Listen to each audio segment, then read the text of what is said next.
Hello guys, welcome back to my channel. ఎలా ఉన్నారండి? అందరూ బాగున్నారా? నేనైతే చాలా బాగున్నాను. మీరందరూ కూడా బాగుండాలని మనస్ఫూర్తిగా కోరుకుంటున్నాను. అండ్ ఈ వీడియో వచ్చేసరికి మా విజు తల్లిని తీసుకొని మేమైతే గుందల చర్చ్కి అయితే వెళ్ళామండి. విజు తల్లి అయితే ఇక్కడ ఏదో ఆలోచిస్తుంది అని చెప్పి అనుకుంటున్నారు కదా, లేదు, తను ఇప్పుడే మేల్కొంది, తను అలాగే నిద్రలోనే ఉండంగా తీసుకెళ్దామని చెప్పి అనుకున్నాం. బట్ బేబీస్తో మనం ఎప్పుడు ఏమనుకున్నా అది జరగదు కదండి. కొంచెం సేపట్లోనే తను ఫుల్గా వేక్ అయిపోయి చూడండి ఎలా ఎగ్జైట్ అవుతుందో. సో తనకి నేనైతే మంచి డ్రెస్ వేయలేదని చెప్పి మీరు అనుకుంటారేమో. సో తనకి ఇరిటేషన్ కలిగించకుండా మంచిగా ఉండి నన్ను ఇరిటేట్ చేయకుండా ఉంచిద్ది కదా అని చెప్పి తన క్యాజువల్ డ్రెస్సెసే వేసాము. అండ్ మేమందరం కూడా కొంచెం కాటన్ డ్రెస్లే వేసుకున్నాం, ఎందుకంటే గుణదల హిల్ పైకి అయితే ఎక్కాలనుకుంటున్నాం మేము. There is a reason for that. నేను బ్లాగ్ కంటిన్యూ అవుతూ ఉండగా చెప్తాను.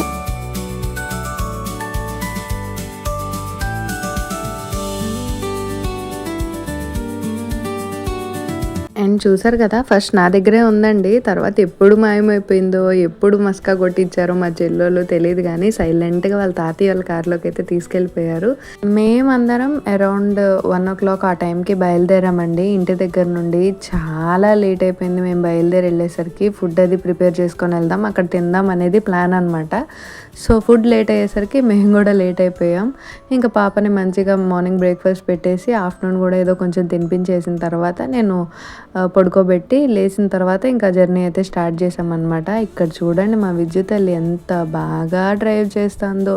వాళ్ళ తాతయ్య చేతిలోనే కూర్చుంటుందంట, అందుకోసమే నా దగ్గర కూడా రాకుండా ఇక్కడే ఉండిపోయింది. వాళ్ళ అమ్మమ్మ చూసారా, ఎంత బాగా పిలుస్తున్నా కూడా రాను, నేను అక్కడే కూర్చుంటాను, మా తాతల్లోనే కూర్చుంటాను, డ్రైవింగ్ చేస్తాను, నేను మిమ్మల్ని అందరినీ తీసుకెళ్తాను అన్నట్టు ఎంత ఫోర్స్ ఇస్తుందో. అదంతా మాకు వెనకాతల నుండి చెల్లోళ్ళు అయితే క్యాప్చర్ చేశారనమాట. తను ఏమన్నా ఇరిటేట్ అయితే నాకు ఫోన్ చేయండి అని చెప్పి నేనంటే, చూడు మీ బిడ్డ ఎంత బాగా ఎంజాయ్ చేస్తుందో మా దగ్గరని వీడియో తీసి పెట్టారు. అండ్ ఫైనల్లీ మేమైతే ఇక్కడ గుణదల చర్చ్కి అయితే రీచ్ అయిపోయామన్నమాట. ఈరోజు ఈ ప్లాన్ వేసుకోవడానికి అండ్ నా బేబీ 1 year లోపు ఉండంగానే ఈ ఏజ్లోనే హిల్ పైకి ఎక్కించాలి అన్న రీజన్, ఎందుకు అంత చిన్న పిల్లని అంత దూరం తీసుకెళ్తున్నారు అని చెప్పి కూడా మీరు అనుకోవచ్చు. రీజన్ అయితే నేను డెలివరీ టైంలో హాస్పిటల్లో ఉన్నప్పుడు బాగా ఎగ్జాస్ట్ అయిపోయానండి, చాలా సిక్ అయిపోయాను. అండ్ 24 hours పైనే నా డెలివరీ టైం అనమాట. సో అదంతా చూసి మా డాడీ చాలా ఫీల్ అయ్యి చాలా భయపడిపోయారనమాట. ఇంకప్పుడు అనుకున్నారంట మైండ్లో, నా బిడ్డకి కనుక సేఫ్గా డెలివరీ అయ్యి ఒకవేళ ఎయిదర్ గర్ల్ ఆర్ బాయ్ ఎవరు పుట్టినా సరే వాళ్ళని తీసుకొని పైకైతే వస్తాను హిల్ పైకి అని చెప్పి అనుకున్నారంట. సో ఆ విష్ నెరవేర్చడానికి మాకు ఇంత టైం పట్టిందనమాట. సో ఇప్పుడు విద్యు తల్లికి ఏజ్ వచ్చేసి 11 months అండి. ఇంకా 1 month అయితే తనకు ఎలాగో 1 year వచ్చేస్తుంది. డాడీ విష్ చేసుకుంది 1 year లోపే తీసుకెళ్ళాలి అని చెప్పి హిల్ పైకి, తను పైన భుజాల మీద ఎక్కించుకొని నేను తీసుకొస్తాను అని చెప్పి అనుకున్నారంట. సో ఇంక ఇప్పుడు చేయకపోతే ఇంకెప్పటికీ చేయలేమని చెప్పి మేమైతే సడన్గా ఇట్లా ప్లాన్ చేసుకున్నాం అనమాట. ఇంత ఏజ్ వచ్చే వరకు ఎందుకున్నారు, బేబీ చిన్నప్పుడే తీసుకొచ్చి ఉంటే ఇంత ట్రబుల్గా ఉండేది కాదేమో, తను మోయడం కానీ ఇదంతా చాలా ఇబ్బందిగా అనిపించేది కాదేమో అని చెప్పి మీకు అనిపించి ఉండొచ్చు. But everything happens in it's time and it has a reason అని చెప్పి అంటారు కదండి. సో అందుకనే లేట్ అయిందేమో. ఇప్పటికైతే కుదిరింది, మేమైతే జాలీగా ఎక్కేస్తున్నాం. స్టార్టింగ్ అయితే చాలా హడావిడిగా నువ్వు ఫస్టా నేను ఫస్టా అనుకుంటూ మంచిగా ఎక్కేసాం. కొంచెం దూరం వెళ్ళేసరికి నన్ను చూసారా ఎంత ఎగ్జాస్ట్ అయిపోయానో, ఎక్కడమే అసలు అవ్వట్లేదు అనమాట నాతోనైతే. చెల్లి వాళ్ళు ఈవెన్ మమ్మీ కూడా ఎక్కేస్తుందండి, కానీ నేను ఎక్కలేకపోతున్నాను.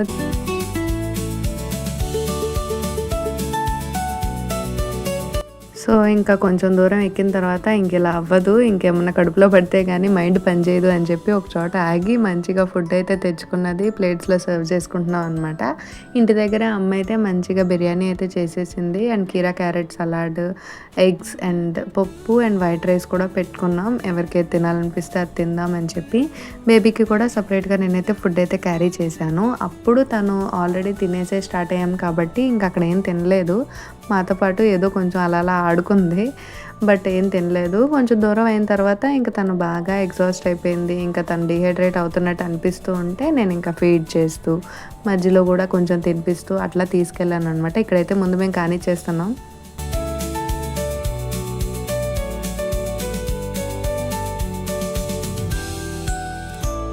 ఫుడ్‌తో పాటు ఏవో కొంచెం సాఫ్ట్ డ్రింక్స్ కూడా తీసుకెళ్ళామండి మేమైతే. సో, అక్కడ ఎగ్జాస్ట్‌గా గానీ, టైర్డ్‌గా అనిపించినప్పుడల్లా కొంచెం షుగర్ లెవెల్స్ హైక్ అవ్వడానికి ఇలాంటివన్నీ క్యారీ చేశామనమాట.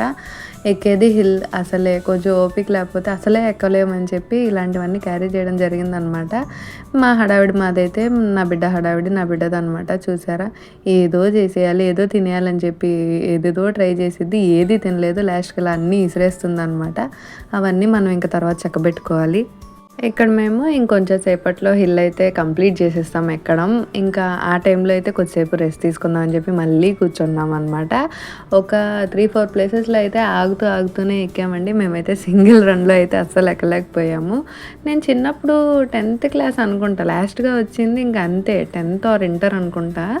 అప్పుడు అయితే హడావిడిగా భలే ఎక్కేసేదాన్నండి. ఇప్పుడు నా వల్ల కాలేదు అసలు. కొంచెం సేపు కూడా అట్లా రెస్ట్ తీసుకోవడం, ఎక్కడం, రెస్ట్ తీసుకోవడం, ఎక్కడం ఇదే సరిపోయింది. ఇక్కడ చెల్లి వాళ్ళైతే నన్ను కూర్చోబెట్టి మరీ ఎక్కిరిస్తున్నారనమాట. దీనికి ముందు ఇంటి దగ్గర ఏం జరిగిందంటే, మీ అందరికంటే నేనే ఫస్ట్ ఎక్కేస్తాను, విజు తల్లిని కూడా నేనే ఫస్ట్ తీసుకెళ్ళిపోతాను పైకి, నేను చాలా ఎనర్జెటిక్, మామూలుగా ఉండదు నాతో అది ఇది అని చెప్పి నేను భారీ డైలాగ్లో వేసొచ్చాను అనమాట ఇంట్లో. ఇక్కడ నేను ప్రతిసారి కూర్చోవడం లేవడం ఇలాంటివన్నీ చేస్తునేసరికి వాళ్ళు ఏదో చేసేస్తాను, అందరికన్నా నేనే గ్రేట్ అది ఇది అని చెప్పి అన్నావు కదా, ఇప్పుడు ఏమైపోయింది ఎనర్జీ అంతా అని చెప్పి ఎక్కిరిస్తున్నారనమాట. బట్ తప్పదు, ఇప్పుడు బాడీ మోడిఫై అయిపోయింది, ఒక బేబీ వచ్చింది కదా, అందుకోసం ఇంకా ఆ మాత్రం ఎగ్జాస్ట్ ఫీలింగ్ అయితే కంపల్సరీగా ఉంటుందన్నమాట మనలో. అండ్ ఫైనల్లీ ఇక్కడైతే హిల్ అయితే ఎక్కేసామన్నమాట. ఫైనల్లీ ఆఫ్టర్ 3 అవర్స్ అనుకుంటా మేము ఆగుతూ ఎక్కడం. ఎంత ఎగ్జాస్ట్ అయ్యానంటే నేనైతే అస్సలు నా బాడీ తర్వాత ఏదో గాల్లో నడుస్తున్నట్టు ఉన్నాయన్నమాట నా కాళ్ళు అయితే. ఎంత ఇబ్బంది పడ్డానో. ఆ తర్వాత 2 days అయితే చాలా కాళ్ళ నొప్పులు వచ్చేసినాయండి నాకు. దీని తర్వాత నాకు అప్పుడప్పుడు వస్తూ ఉండాలని మాత్రం అర్థమైందండి. ఇలా కొన్ని ఇయర్స్ గ్యాప్ ఇచ్చిన తర్వాత ఎక్కడం అయితే అసలు అది మామూలు టాస్క్ లాగా అనిపించలేదు నాకు. సో అప్పుడప్పుడు వస్తూ ఉంటే అన్న కొంచెం మంచిగా అనిపించిద్దేమో అని చెప్పి ఈసారి 1 yearకి ఒకసారి కానీ 6 monthsకి ఒకసారి కానీ ప్లాన్ చేసుకుందాం అని చెప్పి అయితే ఫీల్ అయ్యాను నేను. చూడాలి మరి ఏమవుతుందో. అండ్ ఇక్కడ బన్ను వీడియో తీయొద్దంటే నేను కావాలనే క్యాప్చర్ చేస్తున్నాను, అందుకని బ్యాక్ వాక్ చేస్తూ వెళ్తుంది. అండ్ ఇంకెక్కడ దిగడం అయితే స్టార్ట్ చేసాము. మళ్ళీ బ్రేక్ అయితే తీసుకున్నాం అనమాట. విజు తల్లికి మంచిగా ఏమన్నా ఫుడ్ తినిపించేసుకోవడమో, ఫీడ్ చేయడమో ఏదో ఒకటి చేసేద్దామని చెప్పి. ఎంత డిహైడ్రేటెడ్గా కనిపించిందంటే నాకు విజు తల్లి, నేను అసలు చాలా గిల్టీగా ఫీల్ అయ్యాను. మార్నింగ్ టైమే ఇట్లాంటివన్నీ ప్లాన్ చేసుకోవాలండి. చిన్న బేబీస్ ఉన్నప్పుడు వాళ్ళ బాడీ అస్సలు టాలరేట్ చేయలేదు. దాని తోడు ఈ 2-3 days నుండి ఎప్పుడు అంత ఎండ రాంది. ఆ రోజే వచ్చిందనమాట తనకి. పైన క్యారీ చేస్తూ తీసుకెళ్లారు కదా వాళ్ళ తాతయ్య కూడా, తలపైన ఉండేసరికి ఇంకా డైరెక్ట్ సన్లైట్ అన్నట్టు అనిపించిందో ఏమో. అసలు నైట్కి అయితే అసలు లేవలేదు. ఒక 2 days బాగా ఇబ్బందిగా ఫీల్ అయింది. చిన్న బేబీస్ ఉన్నప్పుడు ఇలాంటివన్నీ మంచిగానే ప్లాన్ చేసుకోవాలి. నాకు ప్రీ ప్లాన్డ్గా లేకపోవడం వల్ల నేను ఒక 2 days అయితే తర్వాత చాలా కష్టాలు అయితే పడ్డాను అనమాట. సో ఇదంతా మీకు ఉపయోగపడవచ్చు అని చెప్పి షేర్ చేసుకుంటున్నాను. ఆ రోజైతే తను చాలా హ్యాపీగానే ఉంది. బట్ నెక్స్ట్ 2 days చాలా ఇబ్బంది ఫేస్ చేసాం మేము తను నార్మల్ స్టేజ్లోకి రావడానికి.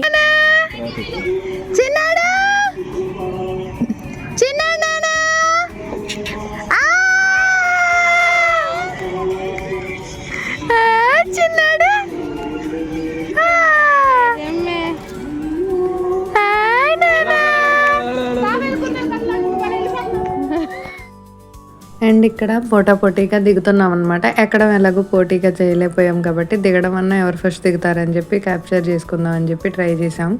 అండ్ ఇక్కడ మధ్యలో ఆగి అసలు స్టార్టింగ్లో చేయాల్సిన పని ఇప్పుడు చేస్తున్నాం మేము. ఫ్యామిలీ ఫోటో అయితే క్యాప్చర్ చేసుకోలేదు కదా, ఇప్పుడైతే తీసుకుందాం అని చెప్పి అనుకున్నాం. ఇంకా వీడియో కూడా అట్లనే క్లిక్ చేయని చెప్పంటే మా చెల్లి తీసిందనమాట. ఇంకా మధ్యలో మళ్ళీ ఆగి తాతయ్య మనవరాలు మంచిగా ఫోజులు ఇచ్చి దిగుతున్నారు చూడండి ఫోటోలు. వాళ్ళ తాత దగ్గర బాగా ఆడుకుంటుందండి విజితల్లి అయితే. అసలు ఇంకా పట్టుకోగానే తాత డ్యాన్స్ చేద్దాం అని చెప్పి ఊగిపోతూ ఉంటుంది. ఎంత హ్యాపీగా అనిపిస్తుందో నాకైతే చూడడానికి. చిన్నప్పుడు నేనైతే అట్లా ఆడుకునేదాన్ని అంట బాగా. డాడీ ఎప్పుడెప్పుడు వస్తారా అని చెప్పి ఎదురు చూస్తూ ఉండి, డాడీ వచ్చిన తర్వాత ఇంక ఇద్దరం కలిసి ఎగురుతూనే ఉండేవాళ్ళం అంట. ఇద్దరం కాదులే, ముగ్గురం అంతేనంట. మమ్మీతోనేమో ఎక్కువ చీటికి మాటికి అరుచుకుంటూ తిట్టుకుంటూ ఉండేవాళ్ళం అంట. డాడీ వచ్చిన వెంటనే డాడీ ఇదైంది అదైంది అని అట్లా చెప్పుకుంటూ డ్యాన్స్లు వేసుకుంటూ బాగా స్పెండ్ చేసేవాళ్ళం అంట. ఇప్పుడు మా చిన్నోడు కూడా అదే పని చేస్తుంది అనమాట వాళ్ళ తాతతో. అండ్ ఇక్కడ తనకైతే నేను ఫుడ్ ఇంటి దగ్గరే ప్రిపేర్ చేసుకొచ్చాను అన్నాను కదా, కొంచెం హాట్ వాటర్ అయితే మిక్స్ చేసి మంచిగా తినిపించేస్తున్నాను. అండ్ ఆల్రెడీ ఒక 6 అట్లా అయింది మేము దిగే టైంకి, అందుకని మళ్ళీ తనకి ఇబ్బందిగా అనిపించకూడదు అని చెప్పి తినిపిస్తుంటే చూడండి తను వాళ్ళ తాతయ్యని ఎలా చూస్తుందో, వంగి వంగి చూస్తుంది అనమాట. హాయ్ తాతయ్య అని చెప్తుంది. అసలు ఎంత బాగా అనిపించిందో నాకైతే ఇది. చూస్తుండగానే మేము గట్టిగా ఒక హాఫ్ అన్ అవర్ నుండి 1 అవర్ లోపే దిగడం అయితే చాలా ఫాస్ట్గా దిగేయచ్చండి, చాలా ఈజీగా కూడా అనిపిస్తుంది అనమాట. ఇక్కడ చూడండి సైలెంట్గా బన్ను పక్క నుండి ఎలా వెళ్ళిపోతుందో, మా మమ్మీ ఫస్ట్ దిగేస్తానన్న ఫీలింగ్లో ఉందన్నమాట. కానీ ఇక్కడ బన్ను మమ్మీని క్రాస్ చేసేసి సైలెంట్గా వెళ్తుంటే, ఏంటంత సైలెంట్గా వెళ్తున్నావు, భలే వెళ్తున్నావే అని చెప్పి వాళ్ళిద్దరు ఇంకా తిట్టుకుంటున్నారు అనమాట. అండ్ ఫైనల్లీ ఇక్కడైతే మేము కుందర్లా చర్చ్ రీచ్ అయిపోయాం కిందకి. ఈ వ్లాగ్ ఫస్ట్ నుండి లాస్ట్ వరకు చూసినందుకు చాలా చాలా థ్యాంక్స్ అండి. ఇలాంటి మరెన్నో వీడియోస్ కోసం నా ఛానల్ని సబ్స్క్రైబ్ చేసుకోండి. అండ్ పక్కనే కనిపిస్తున్న గంట సింబల్ని కూడా యాక్టివేట్ చేసుకోండి, సో దట్ మీరు నేను వీడియో పెట్టిన వెంటనే మీకు అలర్ట్ అయితే వస్తుంది. నా వీడియోస్ ఏది స్కిప్ చేయకుండా చూడొచ్చు. ఇంకా ఆ తర్వాత మేము రిటర్న్ అయిపోతున్నాం అనమాట ఇంటికి. ఇక్కడ విజ్జు తల్లి ఎంచక్క మళ్ళీ వాళ్ళ అమ్మమ్మ వాళ్ళతో పాటే వచ్చింది ఇంటికి. ఇంకా చూడండి వాళ్ళ తాత ఏదో సాంగ్ ఏదో పాడుతున్నారు, ఆ పాటకి తను ఇంకా మంచిగా డ్యాన్స్ వేస్తుంది. సో ఈ వీడియో ఇప్పటిదాకా ఎంత ఓపిక్గా నన్ను నా విజ్జు తల్లిని చూసినందుకు చాలా చాలా థ్యాంక్స్. ఇలాంటి మరెన్నో వీడియోస్ అండ్ అప్డేట్స్ కోసం నా ఛానల్ని సబ్స్క్రైబ్ చేసుకొని వెళ్ళడం అయితే అసలు మర్చిపోకండి. Meet you in the next vlog. Thanks for watching guys. Bye bye.